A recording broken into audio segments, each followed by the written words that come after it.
오늘 우리 예수사랑 속초교회 입당 감사 예배를 드리게 하시는 너무나 감사드립니다. 이 예수사랑 교회 속초 지역에 하나님께서 이 교회를 통해서 중요한 일을 틀림없이 펼치실 줄 믿습니다. 물론 우리가 하나님의 언약 가운데 순종하고 끝까지 믿음을 가지고 하나님 앞에 무릎 꿇을 때만 그런 일이 일어납니다. 그런 일을 지역에 행하는 교회가 하나만 있으면 하나님께서 그 교회를 통해서 하나님께서 예비하시고 작정하신 일을 충분히 이룰 수 있다라고 생각을 합니다. 오늘 안디옥 교회도 많은 사람이 그 일을 한 게 아니고 몇 사람이 정말로 이 언약에 온전하게 순종했을 때 하나님께서 그 전에 행하지 않았었던 큰 일을 이 교회를 통해서 이루시는 것을 볼 수 있습니다. 그냥 안디옥 교회만 보면 안 되고요.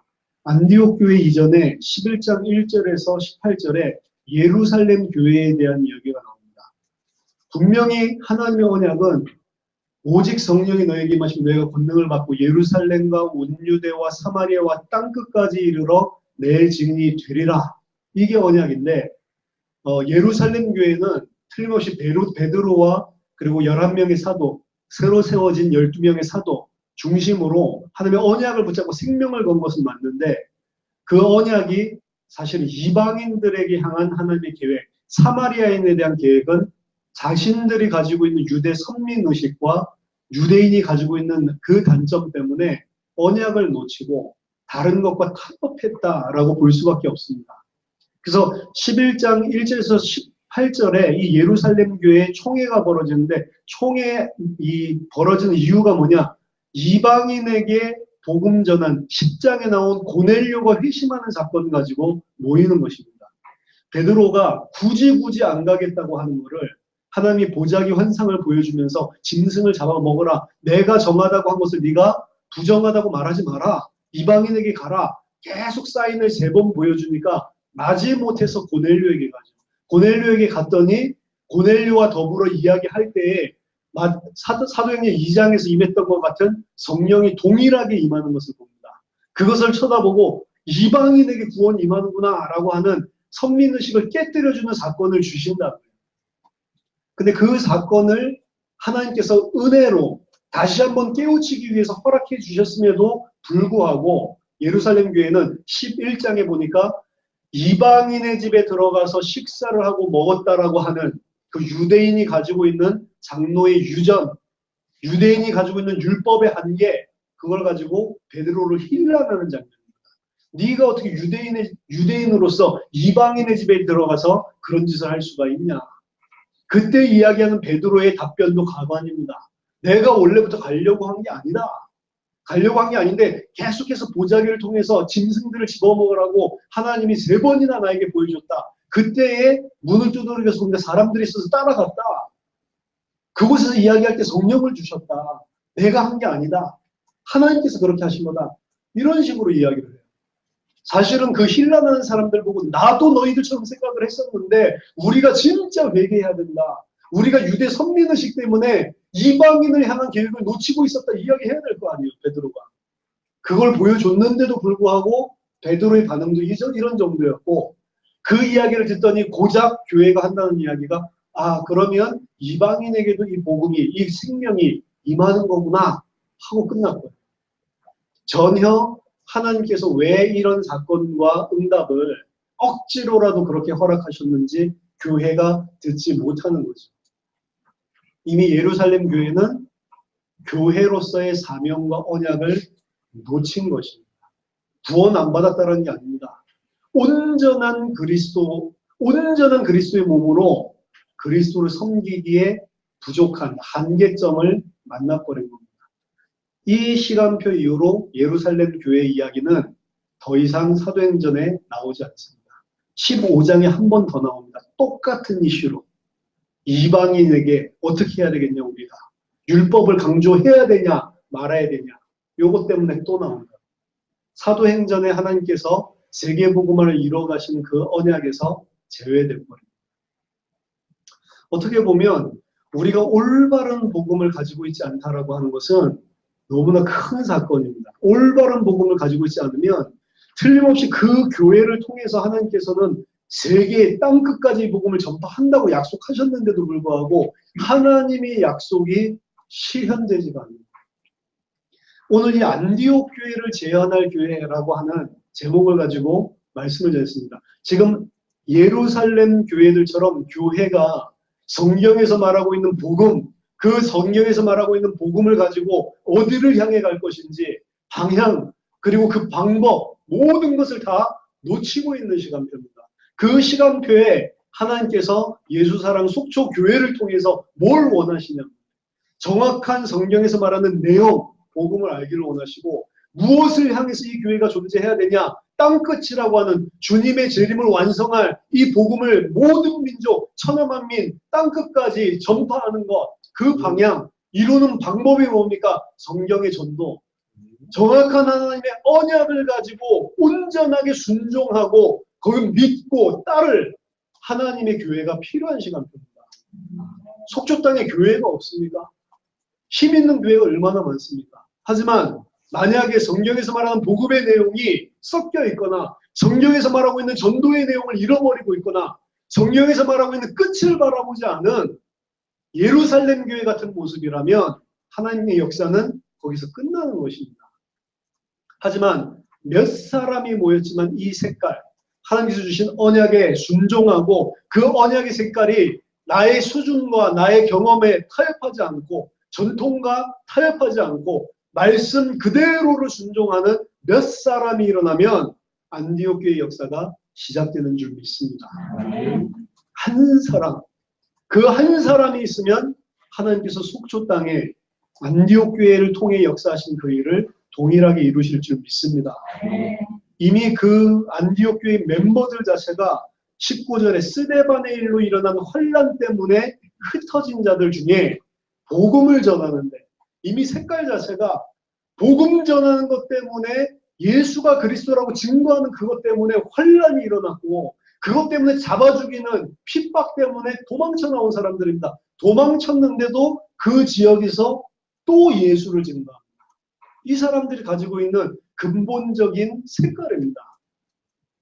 하나님께서 정말로 산자와 죽은 자를 심판하실 그분을 두려워하라. 사람을 두려워하지 마라. 몸은 죽여도 영혼은 어떻게 할 수 없는 그런 사람들을 두려워하지 말고 너희 몸과 영혼을 능히 지옥불에 멸하실 수 있는 자를 두려워해라.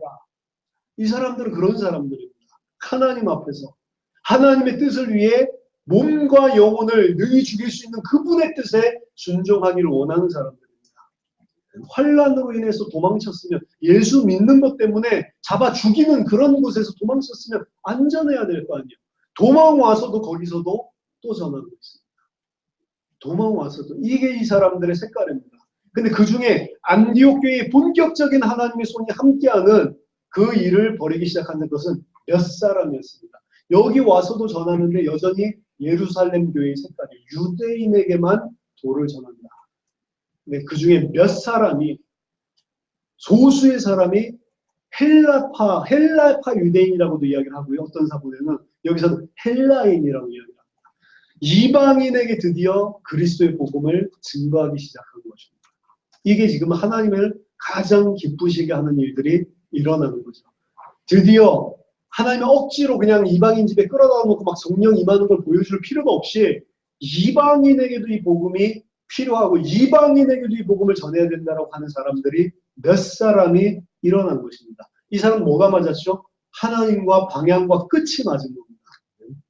우리로 치면 왜 교회가 있어야 되냐라고 하는 이 시대의 하나님의 언약, 재림을 완성할 세계복음화의 완성이라고 하는 끝이 맞아떨어진 거예요.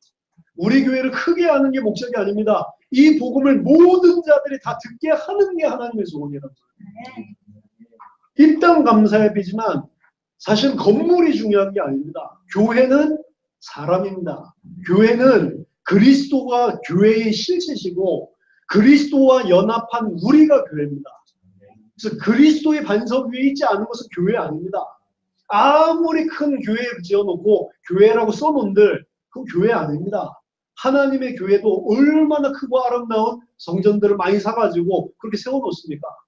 영국 여왕 수상 뭐 이렇게 해가지고 잔뜩 붙여놨다가 집집마다 돌아다니면서 너무 좋은 소식이 있어요. 영국 여왕상을 받았어요. 그러면서 다니더라고요.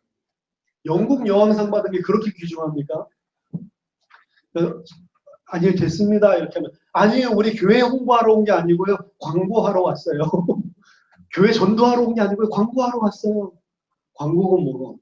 아무리 교회당, 넘어가는 교회당 다 산다고 그러더라고요, 요새. 사가지고, 그 하나님의 교회 붙여놓은들, 교회 아닙니다. 왜냐? 교회는 뭡니까? 내가 이 반석 위에 내 교회를 세우리니. 예수가 주는 그리스도시요 살아계신 하나님의 아들이십니다. 라고 하는 이 반석 위에 내가 내 교회를 세우리니. 음부의 권세가 이기지 못하리라. 그리스도, 예수가 그리스도라고 하는 복음 위에 세워진 것만 교회입니다. 이게 반석입니다. 나머지는 다 모래 위에 세워진 거예요. 아무리 잘 지어놔도 모래 위에도 잘 지을 수 있다니까. 아무리 잘 지어놔도 일단 바람 불고 물 터지면 홍수 나고 풍파가 일어나면 무너지게 돼 있는 거예요. 교회는 건물이 아닙니다. 그리스도가 반석이고 그 반석 위에 예수를 그리스도라고 믿고 생을 걸었던 12사도가 주춧돌이라고 이야기합니다. 기초석이라고 이야기합니다. 그 기초석 위에 우리 하나하나가 벽돌이 돼서 쌓아 올라가는 게 하나님이 거하실 교회입니다. 그래서 세계복음화 땅끝까지 복음을 전하고 하나님께서 창세전에 택하신 자들을 다 살리는 것은 교회의 완성이라고 볼 수 있습니다. 하나님께서 창세전부터 계획하신 벽돌들이 다 있단 말이에요. 교회를 건축하기 위해서 세워놓은. 그 교회가 그리스도의 반석과 그 위에 12사도의 기초석 위에 한 장 한 장씩 쌓여져 가는 그게 구원입니다. 그 교회는 서로 다 연결되어 있어요. 그리스도 안에서. 네 교회 내 교회 없습니다. 그런 게 없어요. 그건 지금 굉장히 육신적이고 세상적인 기도입니다. 세상적인 기준이라고. 우리 교회 목사님 너무 좋다. 틀린 거래도 그게 교회가 아니라니까. 교회는 전 세계의 그리스도를 중심으로 하나랍니다. 이 우주적인 교회, 보편적인 교회, 그게 진짜 교회가 안으로 들어가 있어야 된다니까. 그러면 다른 교회 배격할 수가 없습니다. 그러면 교회를 무슨 비즈니스 하듯이 그렇게 할 수가 없다니까. 진짜 교회가 있습니다. 결국에 이 복음을 왜 땅끝까지 전파해야 되고 모든 민족에 전해야 되냐. 복음 아니면 살릴 수 있는 방법이 없어요. 믿음으로만 구원받을 수 있는데 믿음으로만 교회를 구성하는 그리스도의 몸, 벽돌 한 장 한 장들이 세워진단 말입니다. 우리가 벽돌이에요. 벽돌. 그리스도가 거하는 교회고 함께 연합해서 이루어나가는 그리스도 하나님께서 거하실 성전을 이루어나가는 겁니다. 우리 하나하나가. 언제 그게 완성되냐? 모든 벽돌들이 다 쌓여져서 그리스도의 몸을 이루면 그게 끝이요. 어떻게 해야 끝나냐? 땅끝까지 복음을 전해야 된다니까.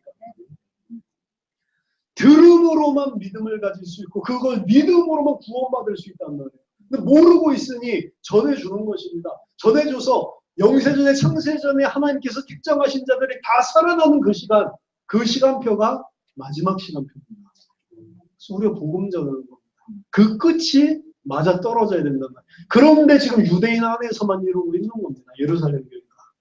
근데 드디어 그 땅끝이라고 하는 하나님의 언약과 맞아 떨어지는 몇 사람이 일어난 거예요. 그 사람들 중심으로 주의 성령이 역사하기 시작한 겁니다. 그게 안디옥 교회의 시작입니다. 그 사람들에게 주의 손이 그들과 함께하니 하나님의 손이 함께하기 시작한 겁니다. 만약에 예수 사랑 속초교회가 이 하나님의 언약이랑 딱 맞아 떨어진다면 예루살렘 교회를 넘어섰죠. 예수가 그리스도니 복음 가진 교회 맞습니다. 하지만 제가 봤을 때는 희미한 복음, 섞인 복음을 가지고 있는 거예요. 유대주의와 혼합되어 있는 복음. 바울 서신들을 읽어보면 이 유대주의와 혼합되어 있는 그 복음을 가지고 있는 사람들을 얼마나 맹렬하게 바울이 공격하는지 모릅니다. 그 사람들 때문에 전부 이단 사상, 이상한 것들이 교회를 무너뜨리고 있는 것을 발견한 것입니다. 주다이저라고 하죠. 예수 믿어야지 구원받는다. 하지만 이제 너희들이 예수 믿어서 하나님 백성이 됐으니 율법 지켜라. 이겁니다. 맞는 말 같죠? 너희들이 이방인인데 이제 예수 믿어서 하나님 백성 됐으니 이제 할례를 행해라. 이렇게 이야기하는 겁니다. 너무 교묘한데 복음 아니라고 이야기합니다. 그 교회를 그런 식으로 속이고 있는 주다이저들을 향해서 갈라디아에서 이야기하는 거예요. 다른 복음은 없다. 내가 너희에게 전한 것 외에 다른 복음을 전하면 저주를 받을 것이다. 복음에 다른 걸 섞었단 말이에요. 지금 예루살렘 교회가 복음에 다른 거를 섞은 것입니다. 그러니까 이방인은 구원 못 받을 줄로 생각을 하고 있는 거예요. 어떻게 보면 복음이 성경의 복음이 아니기 때문에 한계를 만난 게 사도행전 11장 1절에서 18절입니다. 근데 복음의 그 한계를 뛰어넘고 복음을 복음으로 받아들인 안디옥 교회 몇 사람 통해서 주의 손이 함께한다. 그럼 이 속초교회 지금 한 사람이죠. 공식적으로 한 권사님이 성경의 복음의 색깔이 정말로 선명하고 성경에서 말하고 있는 전도를 펼쳐내는데 내 방법, 인본주의가 아니라 하나님께서 하시는 그 방법, 성경이 역사하는 그 방법이 선명하고 내가 왜 이 교회를 세워야 되냐, 그 방향과 목적과 끝이 하나님과 똑같이 선명하게 맞아떨어진다면 이 교회는 주의 손이 함께하게 될 줄로 믿습니다. 주의 손이 함께하는 게 기준이 아니고 이 세 가지가 선명하면 함께하는 것입니다. 왜냐? 하나님은 신실하시기 때문에 언약 주시고 그 언약에 순종하고 그 언약을 붙드는 자들에게 반드시 함께하십니다. 근데 함께하실 때 오늘 안디옥 교회에 보면 11장에 수많은 사람들을 붙여주는 일들이 일어납니다. 근데 수많은 사람들을 붙여주는 게 기준은 아닙니다. 히브리서 11장에 보면 믿음의 선진들의 이야기가 나옵니다. 이 사람들에게 하나님께서 증거를 주시는데 하나님이 함께하는 증거죠. 이들이 하나님의 백성이 맞다라는 증거죠. 그 증거는 두 가지로 나타납니다. 첫 번째 나타나는 증거는 하나님이 능력으로 역사하셔서 불의 세력 가운데서 건지기도 하시고 칼 가지고 한 나라를 치기도 하시고 이 사람들과 함께 하셔서 완전히 하나님이 함께하는 능력과 기적과 하나님께서 성취 이사를 통해서 많은 사람들이 와 진짜 하나님의 백성이었구나 알게 만드는 그런 큰 역사도 일어납니다. 그게 오늘 수많은 사람들의 주의 손이 함께하니까 일어나는 거죠. 그렇게 일어나는 함께도 있습니다. 하지만 또 다른 함께가 있습니다.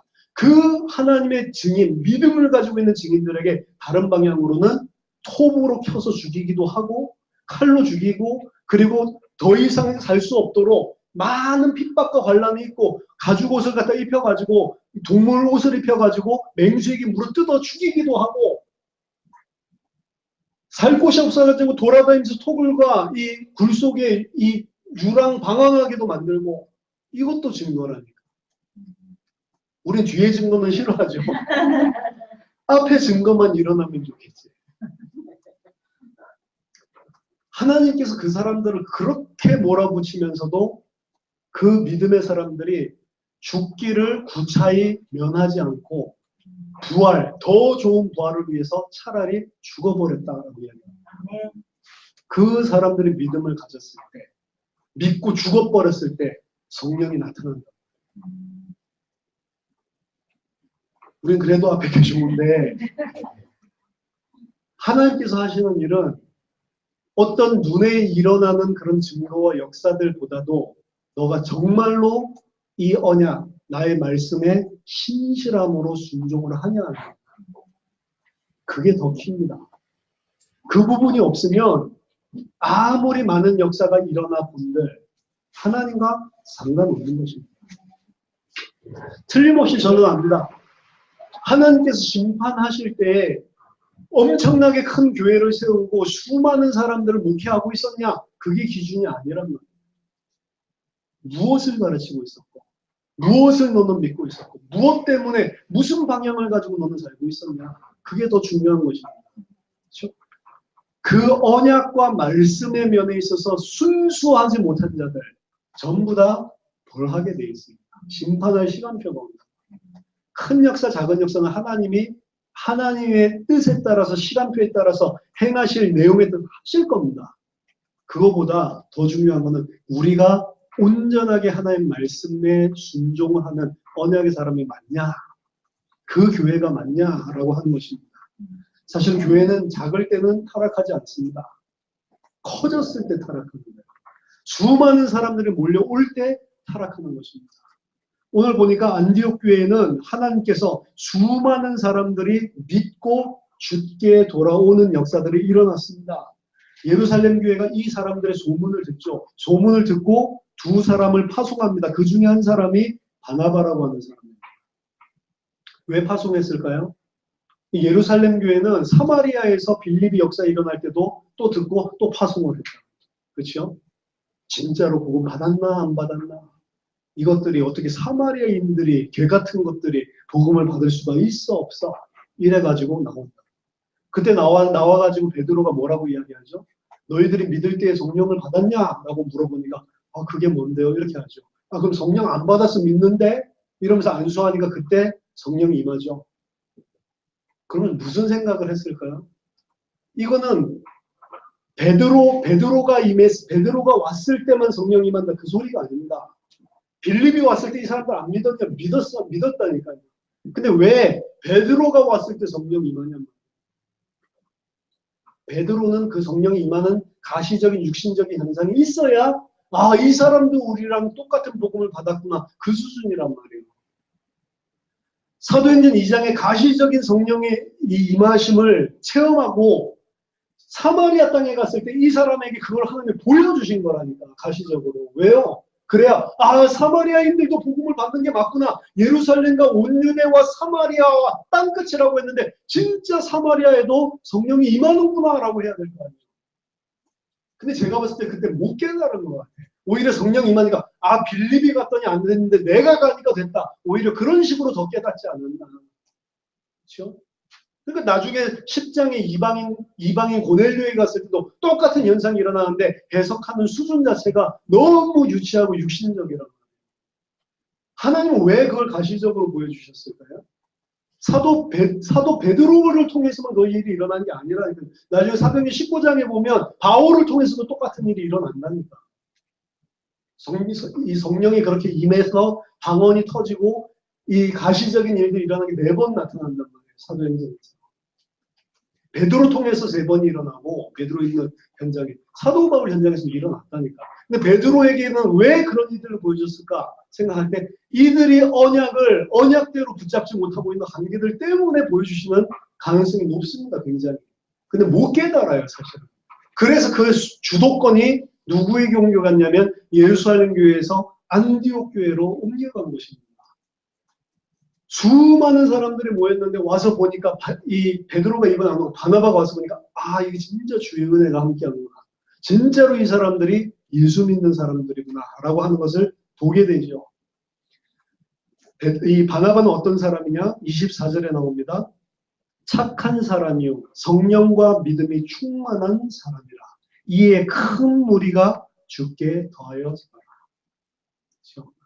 바나바라고 하는 착한 사람이 주의 은혜를 보고 정말로 너희들이 붙잡은 게 하나님 말씀 맞다. 그 믿음에 머물러 있어라 이야기를 하면서 이 사람들에게 힘을 주고 착한 사람이고 믿음과 성령이 충만한 사람입니다. 이 사람이 이들에게 힘을 줬을 때 큰 무리가 안디옥 교회로 모여듭니다. 근데 큰 무리가 안디옥 교회에 모여들 수밖에 없는 이유가 뒤에 나옵니다. 큰 무리가 모여들었을 때 이 바나바가 사울을 찾으러 다소에 가서 만나서 안디옥 교회로 다시 데리고 옵니다.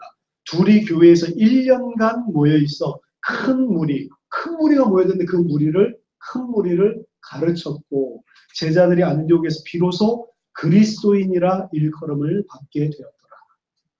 큰 무리가 모여들었는데 그 큰 무리가 1년 동안 가르침을 받으면서 제자가 되었고 그리고 그리스도인이 됐다.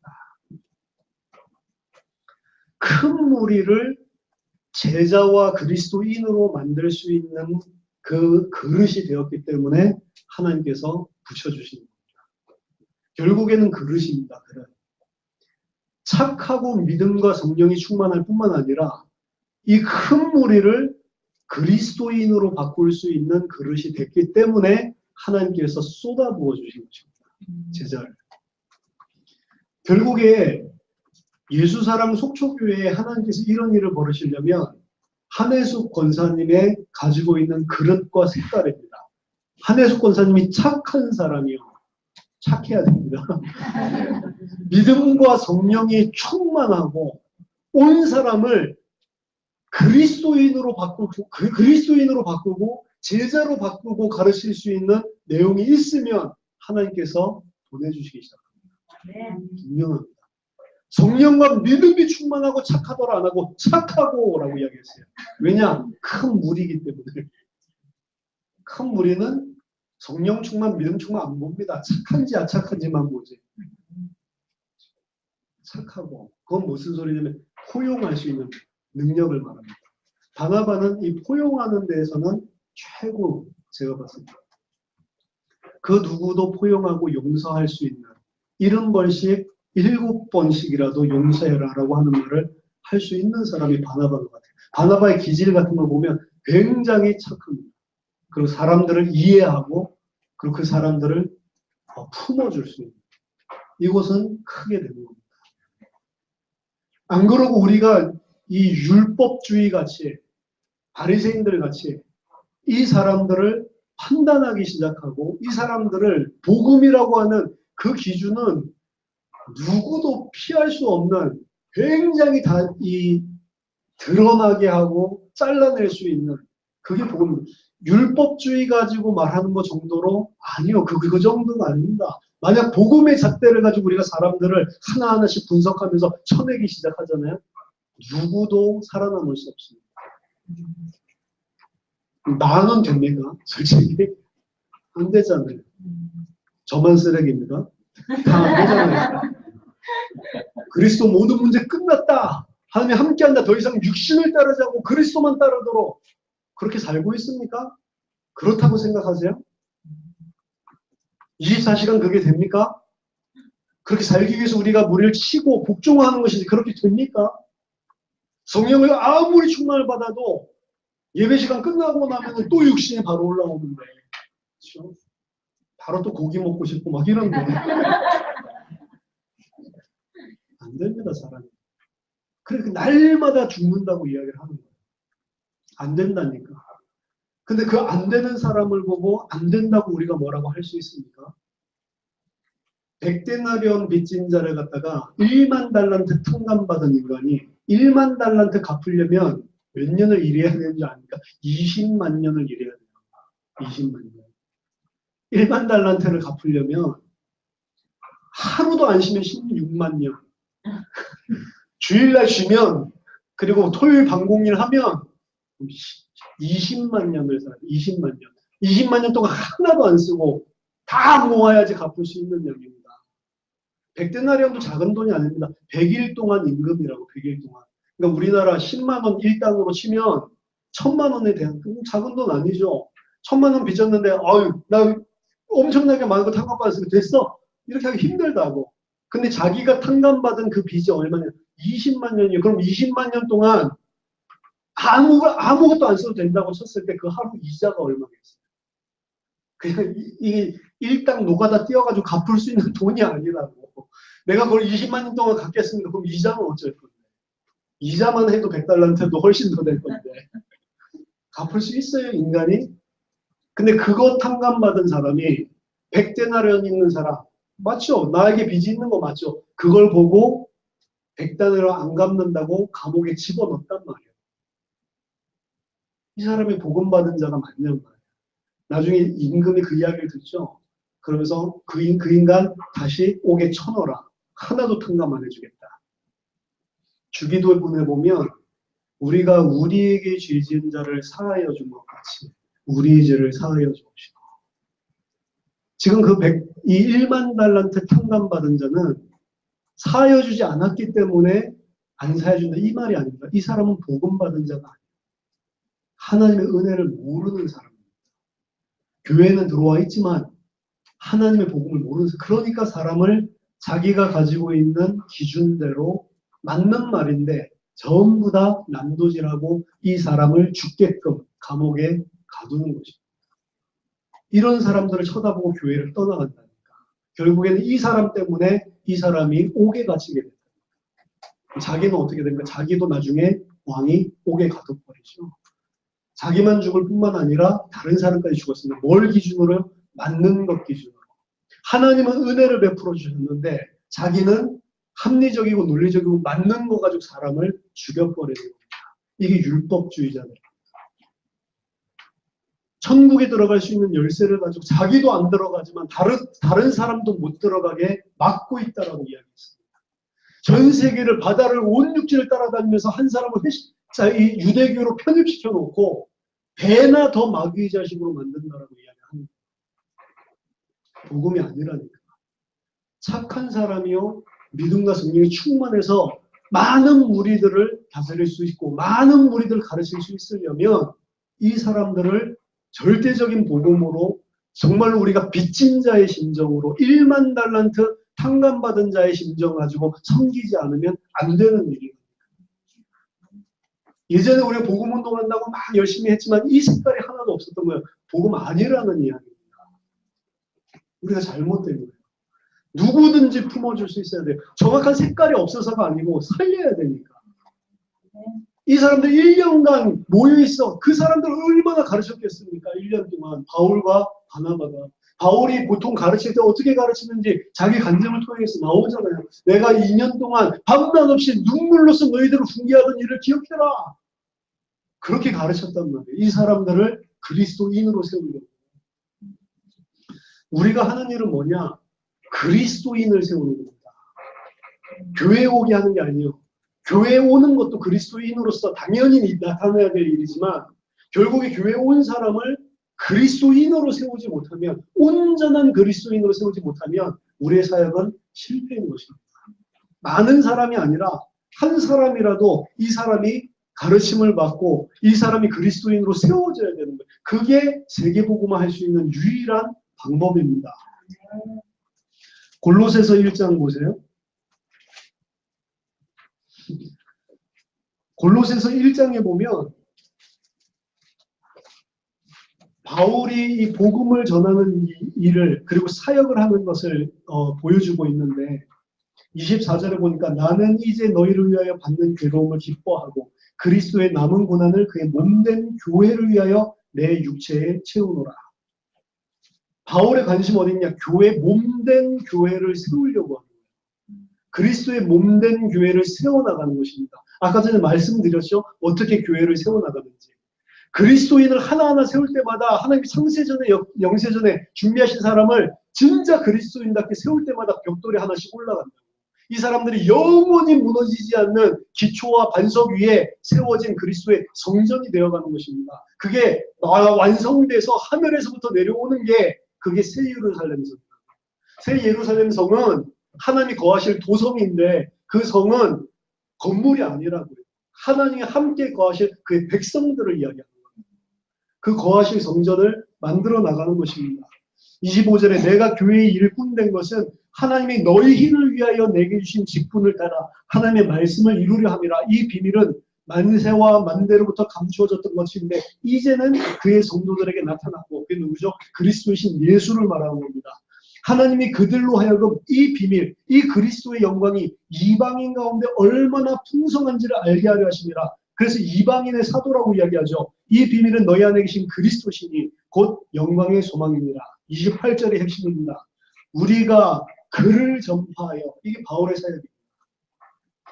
그리스도의 몸된 교회를 세우기 위해서 뭘 하죠? 그리스도를 전파하여 각 사람을 권하고 그리고 각 사람 모든 지혜로 각 사람을 가르치는 각 사람을 그리스도 안에서 완전한 자로 세우려 합니다. 자 보면 그리스도를 전파하여 권하고 이게 복음을 전하는 행위입니다. 그리고 그 복음에 반응한 사람을 모든 지혜를 써가지고 그를 가르치는 그냥 전파하고 예수님 영접하고 좋다 그게 끝이 아니죠. 이 사람을 모든 지혜를 다 동원해서 가르친다라고 이야기했습니다. 뭘 가르쳐? 비밀을 가르친다고. 그리스도를 가르친다고. 왜 가르치죠? 각 사람을 그리스도 안에서 완전한 자로 세우려 합니다. 우리가 하는 사역입니다. 그리스도 안에 완전한 자로 세우는 겁니다. 한 사람이 오든 100사람이 오든 만약에 그 모든 사람들을 가르쳐서 그리스도의 완전한 자로 우리가 세울 수 있다면 하나님께서 그 교회의 그릇을 보고 보낼 자들을 보내시게 됩니다. 진짜입니다. 이를 위하여 나도 내 속에서 능력으로 역사하시는 이의 역사를 따라 힘을 다하여 수고하노라. 이게 알고 봤더니 바울이 하는 일이 아니고 바울 속에 계신 그리스도 성령께서 역사하시는 방향입니다.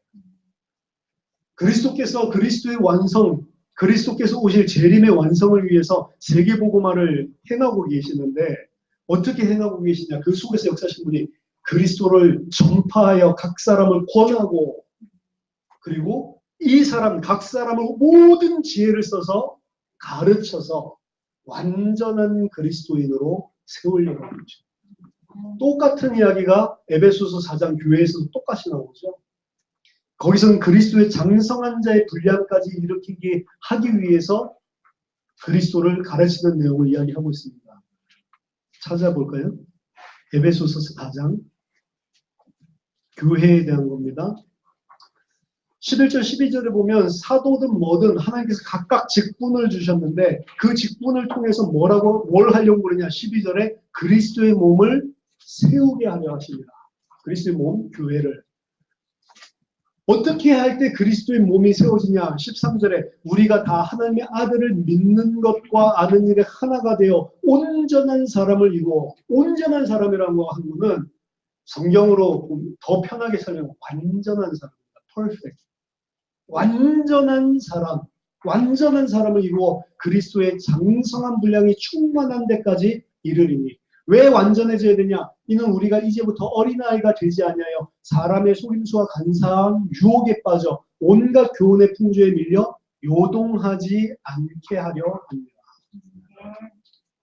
완전한 그리스도인이 돼버리면 이제 세상, 육신 이것 때문에 흔들리지 않는 자가 돼요. 그 사람은 이제 그리스도의 몸된 교회를 이루어가고 세울 수 있는 사람이에요. 그게 목적이라니까. 그냥 예수 그리스도 전파하고 그냥 이 예수 믿게 됐다. 그게 아니고 그리스도인으로 세워야 된다니까. 안디옥 교회는 그 비밀이 있었습니다. 큰 무리가 왔는데 그 큰 무리를 가르쳐서 그리스도인으로 제자로 바꿀 수 있는 비밀이 있었다. 그러니까 각 사람이 온전한 장성한 자가 되니까 어떻게 되냐. 목사가 3년 동안 선교 여행을 떠나도 괜찮은 교회가 돼버립니다. 사람을 따라가는 교회가 아닙니다. 그리스도인이 된 교회예요. 장성한 완전한 그리스도인이 돼버렸단 말이에요. 그러니까 목사가 목회를 해줘야지만 안 흔들리는 그런 어린아이가 아닌 것입니다.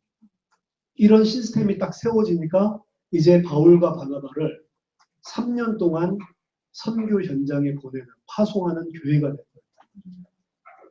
이 형태의 교회가 재현돼야지만 세계복음화 할 수 있는 근본적인 배경이 깔렸다라고 생각합니다. 속초교회가 이 응답을 받아요. 이 재현이 돼야 됩니다. 그냥 목사가 없고 목사가 늘 지켜서 없고 나 혼자 믿음으로 살아남아야지 그것 가지고는 세계복음화는 못하게 돼 있습니다. 누가 오더라도 이 사람을 포용하고 이 사람을 위해서 눈물로 밤낮으로 훈계하고 가르치고 이 사람을 온전한 자로 세울 수 있는 비밀이 있어야 된다. 그렇게 한 명 한 명씩 세워나갈 때 이 교회는 그 세상의 어떤 풍파에도 흔들리지 않는 교회가 됩니다. 그 교회를 통해 하나님께서 세계복음을 이루어 나가시는 겁니다. 이 교회가 되면 하나님께서 큰 경제적인 축복도 주신다라고 사람들이 이야기하는데 그 말이 아닙니다. 천하가 흉년이 들었는데 안디옥 교회는 큰 흉년을 주고 안디옥 교회는 큰 응답을 주셨다. 넘쳐날 것이다. 그 말이 아닙니다. 거꾸로 해석을 하고 있어요. 28절에 보니까 아가부라고 하는 선지자가 있는데 유명한 선지자입니다. 초대교회 당시에. 이 사람이 일어나서 성령으로 말하되 천하에 큰 흉년이 들리라 하더니 글라우디오 때에 그렇게 됩니다. 그때 어떻게 했냐. 안디옥 교회는 제자들이 각각 그 힘대로 유대에 사는 형제들에게 부조를 보내기로 작정하고 이를 실행하여 바나바와 사울의 손으로 장로들에게 보내니라. 천하가 기근이 들었는데 안디옥 교회는 너무 부자고 넘쳐나는 헌금이 있어서 예루살렘 교회를 도왔다. 안 그렇게 되어 있습니다. 자기네들도 힘듭니다. 어려운데 오히려 어려움 당하고 있는 예루살렘 교회의 소식을 듣고 각각 그 힘대로 유대에 사는 형제들 위해서 부조를 보내기로 작정해가지고 힘써서 하는 것입니다. 그리고 그것을 사도 바울과 바나바의 손에 주어서 예루살렘 교회로 가지고 가게 하죠. 이거는 그냥 써놓은 게 아닙니다. 누가가. 요 이야기는 이사야서 60장의 성취를 이야기하는 겁니다. 원방으로부터 이방으로부터 각 나라로부터 재물이 오게 될 것이다. 예루살렘으로. 지금 이 시간표가 이사야 60장에 말했었던 일어나라 빛을 발하라. 전 세계 만민에게 이 빛이 비출 것이고 원방에서 네 아들과 딸들이 이방에서 큰 재물들이 너에게 올 것이다. 라고 하는 것을 성취하는 발걸음으로 보고 움직이는 거예요. 이제 이 마지막 시간표에 하나님께서 이 일을 이방인에서 이루셨고 이방의 재물이 예루살렘으로 가게 하는 겁니다. 문제를 만났는데 흔들리는 게 아니고 이 시간표가 바로 우리가 힘을 합쳐가지고 하나님이 말씀하신 그 말세 때 일어난다는 그 일을 이루라는 사인이고 시간표다. 이 사람들의 모든 방향이 어디에 맞춰져 있죠? 끝. 땅끝. 내가 지금 그 응답을 살고 있다. 내 발걸음이 하나님의 언약의 완성을 이루는 발걸음이다라고 하는 것을 자각하고 있었던 겁니다. 이거 제 이야기가 아니라니까요. 사도 바울에 대해서 공부해보세요. 사도 바울이 왜 이방교회에서 헌금을 가지고 예루살렘으로 간 거를 그렇게 극도로 기뻐했는지. 그러니까 내가 이제 헌금 좀 하게 됐다 그 이야기가 아닙니다. 드디어 마지막 시간표가 우리를 통해서 성취됐구나. 이걸 봤다는 거예요. 말씀을 맺겠습니다. 큰 교회, 큰 무리가 기준이 아닙니다. 어떤 색깔을 가지고 있냐. 성경의 복음, 성경의 전도, 성경의 끝, 타협하지 않고 선명한 이 색깔로 가는 것입니다. 큰 무리가 모이든 안 모이든 그렇게 가는 겁니다. 그렇게 가면 하나님께서 증거, 주의 손이 함께하게 되는데 그렇게 가다가 아무도 안 오고 그냥 죽든지 그것도 주의 손이 아무도 안 오는데 끝까지 그 색깔을 가지고 하나님 앞에 순종하고 믿고 흔들리지 않는다면 그것만큼 큰 믿음의 사람이 없습니다. 아멘. 조금이라도 증거를 줘야 안 흔들려야 되는데 조금도 증거가 안 줘. 그런데도 안 흔들려. 끝까지 가는 거예요. 물론 이것은 내가 순수하게 딱 진짜 세 가지를 가지고 진짜 하나님 앞에 장성한 자가 됐다라고 하는 그 기준입니다. 내가 이사가게 해놓고 내가 오면은 다처럼 막 다 쪼아가지고 다 내쫓아놓고 하나님 안 보내주신다.